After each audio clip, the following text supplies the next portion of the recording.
What about a war on the things that suck about America? Yeah, yeah. Well, that's what I mean. That's what happened in America in the 1920s. There was the New Deal, the Social Security Act, the GI Bill. They pumped loads of money into fixing America after the Great Depression, and it worked. Like there was a whole era in America. They called it the Great Compression because it was a compression between the gap between the rich and the poor, and that was the era in which an ordinary American person without a college degree could have a house and a car and a vacation every year and a wife at home raising the children.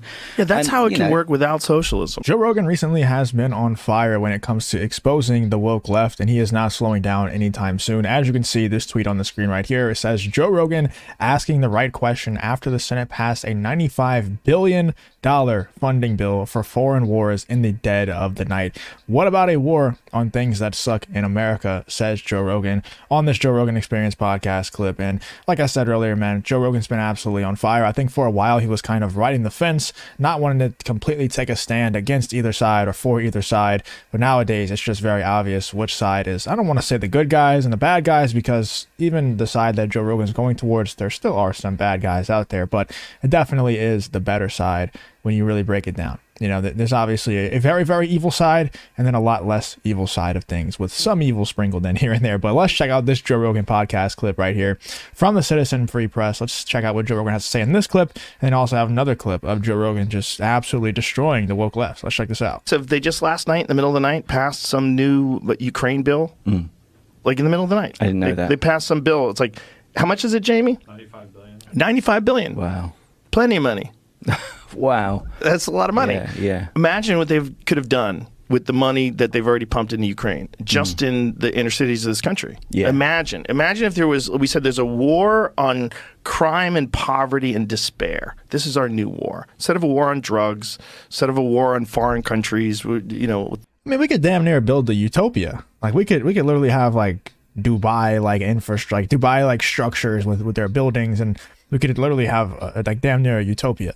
Because it's not just $95 billion that's going to Ukraine. There's billions and billions of more dollars that has already been there, and billions of more that will be sent there in the future. So imagine if you take all of that money that's been sent in the past, that Joe Rogan is saying is being sent currently in the dead of the night, and that will be sent in the future. Imagine if we took all that money and we just spent it internally on things that matter to America. Like Joe Rogan is saying, man, I can't agree more. I just couldn't agree more.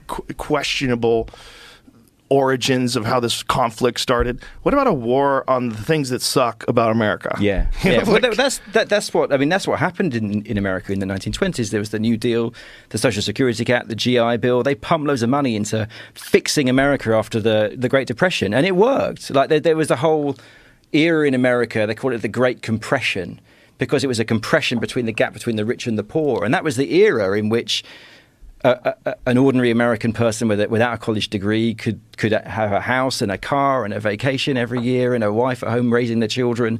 Yeah, that's how it can work without socialism. Yeah. Like everybody rise up. Not fucking take all the money away from the successful people. Yeah. You could rise up too, but we have to figure out a way to fix these problems that have existed forever in this country that get no attention. Yeah. This at a certain point, like one of my favorite stories of this year was when Xi Jinping came to San Francisco, because when San Francisco has this horrible homeless problem, it's really bad, where they have tents everywhere. But when he came, they cleaned everything. They took everybody away. They don't know whether nobody said nothing. They put up fences so they couldn't put the tents there anymore. They put up fences in front of these buildings where they would camp out. They just took them all away. And then when Xi Jinping came through, it was all beautiful. It's amazing, isn't it? It literally sounds like what we would say China would do. Yeah. When we would make, if we were gonna make fun of a foreign country that we were in dispute with, we would say, yeah, when we sent our leaders there, you know what they did? They fucking got rid of all the protesters. Everybody was protesting. They killed the protesters. They took all the homeless people away, all the bums and the street urchins. This is what totalitarianism looks like. Yeah, that's what totalitarianism looks like. That's what they did in San Francisco. Yeah, that's hilarious. It's just, but the people that live there are so in that cult. They're so in that left. Yeah, they could never, ever say that San Francisco is doing a bad thing, even though there's tons and tons of videos going viral left and right of people just walking into Walgreens and taking whatever the hell they want, not paying for it, and nobody's stopping them, on their way out. They're just taking whatever they want, and they're able to walk free. And I don't think they go to jail. Like, I don't think anybody tries to hunt them down to put them in jail or punish them in any way. It's just like, I think you can steal up to like $100 worth of stuff, and as long as it's under $100, then it's not, they don't jail you, or they don't even try to look for you or anything. They don't even arrest you. It's like, what kind of world are we living in, man? Why are we giving $95 billion to Ukraine in the middle of the night when there's things like that going on in this country? It doesn't make any sense. I mean, we can say it over and over again. Like, I can say it. You guys have probably been thinking the same thing for the longest time, saying the same things to your friends and family. You guys probably all agree.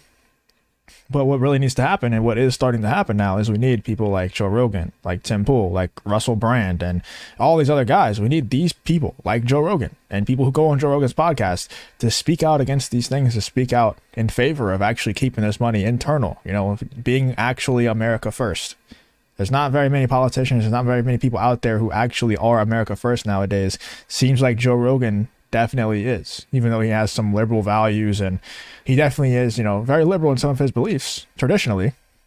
At the very least, he understands like why people are America first, and he agrees with that ideology. He agrees, like, it doesn't make any sense at all to give hundreds of billions of dollars to Ukraine when San Francisco is in the state that it's in, when Los Angeles is in the state that it's in, when, you know, I don't know, places in Michigan or in the state that they're in. Like, it doesn't make any sense, man. It doesn't make any sense. But I'm preaching to the choir, I know. This cult that they're never going to go, hey, this is not working. It doesn't matter how many fucking needles you have to jump over, how much human shit's in the street. They'll keep voting the same way. Yeah. Yep. It's all what they voted for, too. And they're going to go to other places because their place sucks that they voted for, and they're going to ruin those places as well. Base Rogan, deliver everything good and holy. Yes, a couple years late, kind of a thing with him. I think, like I said earlier, I think with Joe Rogan, he's not even just a couple years late. I think he was thinking this way a couple of years ago. But being that he has, you know, Joe Rogan has one of the largest podcasts in the world, he was kind of scared to take these strong stances before. Or not scared, but just hesitant. And you can still see that with some things that he says and some stances that he has currently. He's scared to go all the way a little bit. You know, he's hesitant to go all the way. Now I think he's kind of getting over that. And he's like, you know what?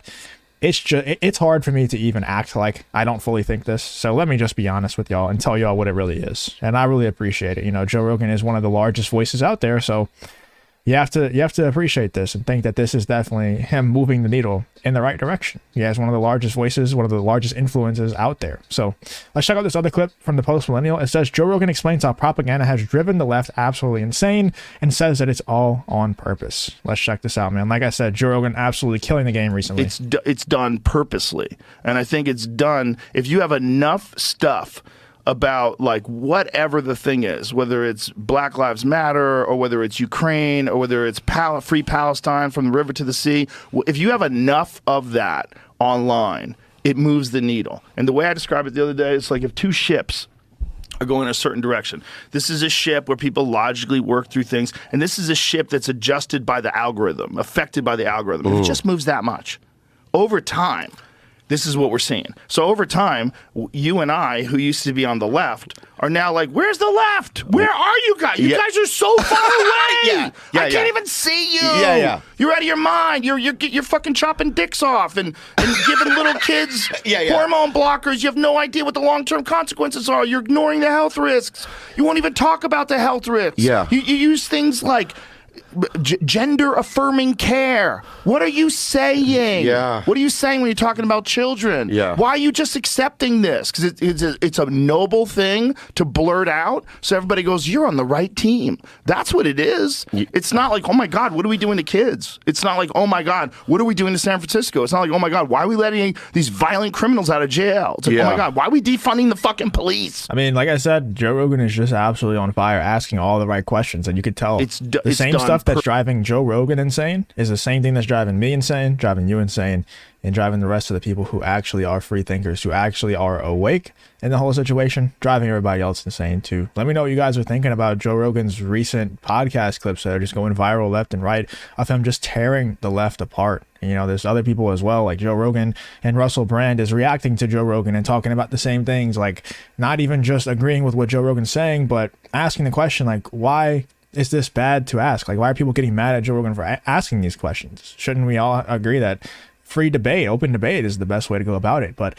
normally the side that is trying to silence the other side, they're normally not the good guys in the situation. And there definitely is a certain side that's silencing Joe Rogan on these issues. Let me know what you guys are thinking about all these Joe Rogan clips in the comments. If you did enjoy the video, please leave a like, subscribe, all that good stuff. And I hope to see you guys on the next one.